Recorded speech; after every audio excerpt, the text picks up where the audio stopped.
As I have gotten older and I early retired a little over 2 years ago, I find that I question myself more than I did when I was working. I find that I question things I want to spend money on, and I take pause and I ask myself several questions about whether or not it's really worth letting go of the money for something that might just be a fleeting thought. And I feel like it's a healthy thing. I feel like I don't overdo it, but I feel like taking that pause and taking time to assess whether or not it's really a good idea and whether or not I really want to dip into my retirement savings for this is a healthy response to making sure that I can do all the things in retirement that I want to do. A lot of people will say, "Why do you question it? This is what you lived for. This is your time. Buy what you want. If you don't buy what you want, you didn't save enough."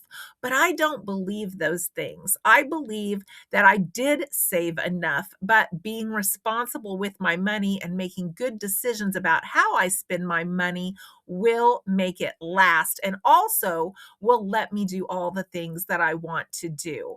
And I have several things that I've talked myself out of buying lately. And I was going to share that with you today and kind of give you my reasoning and my thought process behind talking myself out of buying things. The first was just a $10 item. It's a blow dryer. I haven't had a blow dryer in quite a long time. It's been so cold this winter in Kansas, and there's been a lot of days that I have skipped washing my hair because it's so cold. I don't want my hair to be wet and air dry. And then I started thinking, if I had a blow dryer, I could just quickly dry my hair. I wouldn't have to worry about whether it was cold or not. And then I started really questioning that. And I thought, Bonita, if it's 18 degrees and you wake up in the morning and it's about 50 to 58 in the house, are you still going to want to wash your hair, even if there is a blow dryer waiting for you on the other end? And I thought, no. You are fooling yourself. You're still going to want to wait for a warmer day to wash your hair. So you do not need a blow dryer. The few instances that you would actually use a blow dryer are so far and few between, and you would talk yourself out of even getting your hair wet on those days. So I thought, I'm just fooling myself. I'm going to save my $10. The second one was a $20,000 purchase. I had told my husband the other day, I know we have an RV, and he has helped me get down to Texas and back the last 2 years so that I could take my car with me. But I don't really feel like I want to just hop in the RV and go several states away and then not have a car and have to move the RV every time I need to go get groceries or something. And I thought, for me to travel solo, I would do better if I just had like a camper van where I could just throw a mattress in the back and set up some little cooking supplies. And I watch a lot of videos where people do this. And I thought that would be so perfect for me to just take off in that and stay some places that I want to go and have everything I need right there. And my husband was like, "Well, if you want to get a camper van, just get one." And I started thinking hard about it, and I thought, $20,000. And would I wanna get rid of my car? No, because it gets really good gas mileage. So then I would have extra insurance, extra tags, and do I really want to spend all of that out of my savings and then have a camper van sitting in my yard for, like, 10 months out of the year? No. That's just a big chunk of money, and yeah, I would enjoy it, but I just feel like the extra expense would not be worth letting go of that money.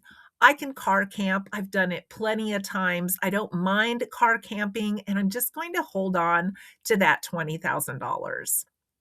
The third thing was a travel coffee cup, and I even asked people on my community page, "Do you have one? How many do you have?" Some people had several, some people had 1 or 2. I don't have one that will fit in the cup holder, but then since I asked that, I started having problems with my stomach, and I couldn't tolerate coffee anymore, and every time I've tried it, it makes me nauseous for, like, 4 to 6 hours. And I thought, I'm really glad I held off on that purchase because I wouldn't even be able to have used it now if I bought it. I already have a Yeti that was given to me that I use for water. I don't need a coffee travel mug because now I can't even drink coffee.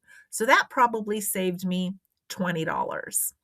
The fourth one was a TV for our bedroom. We are a one TV household. We have a TV that's about 32 inches. That's all. It's an old-fashioned flat screen TV. In fact, it's probably pretty new because we've only bought it in like the last 7 years or so. And when we did the living room renovations and the floor had to be torn up and replaced, we moved the TV upstairs for a short amount of time. And in the evenings, since we had no floor in the living room, we would go upstairs and we would watch on the TV in bed. And both of us commented about how uncomfortable it was and how we really missed watching it in the living room and how watching TV in bed before we go to bed, it really wasn't something that we've ever wanted to do. We feel like going to bed doesn't need the flashing lights, the noise, the music, and all of the stimulation that we would get from watching TV in bed. Plus, our backs were killing us trying to either prop pillows or something to watch TV in bed. We quickly decided that that was a pipe dream. We were not going to watch TV in bed. We did not need a second TV. The fifth one that I've talked myself out of buying in the last 6 months is a new phone. I have a phone that is probably 2 years old. It was refurbished. It's an iPhone X, and now I think they have iPhone 17s, I think. A lot of the apps don't work on my phone anymore. Some of my banking apps don't work anymore. And I thought, this is kind of a pain. I have to get on my laptop to do certain things. And then I thought, that's okay. I can get on my laptop to do those things. They don't have to be on my phone. Do I want to let go of another $200 for another refurbished phone just to get it a little bit newer so it can upload that 17 iOS update?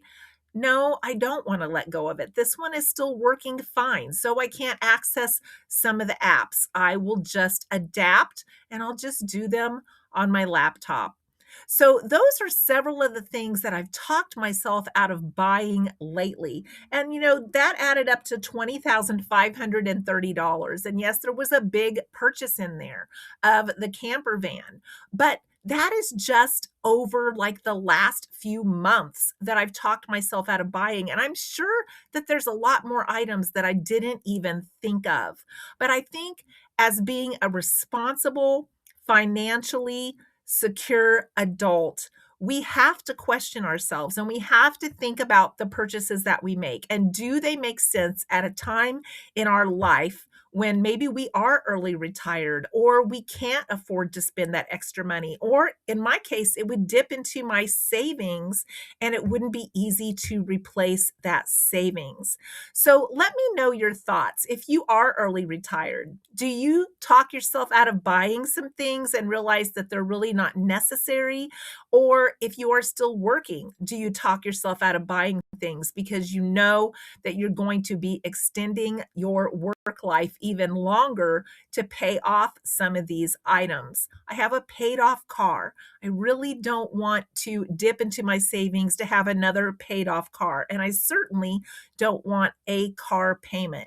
I don't want any credit card debt. I worked hard to pay that off. So I want to be financially secure in my 60s and beyond. And I want to be able to do the fun things I want to do without having to worry about having all of this extra money already gone. And I feel like as I have aged, I think about that more and more because I know there's not constant money coming in and I have to be more financially responsible.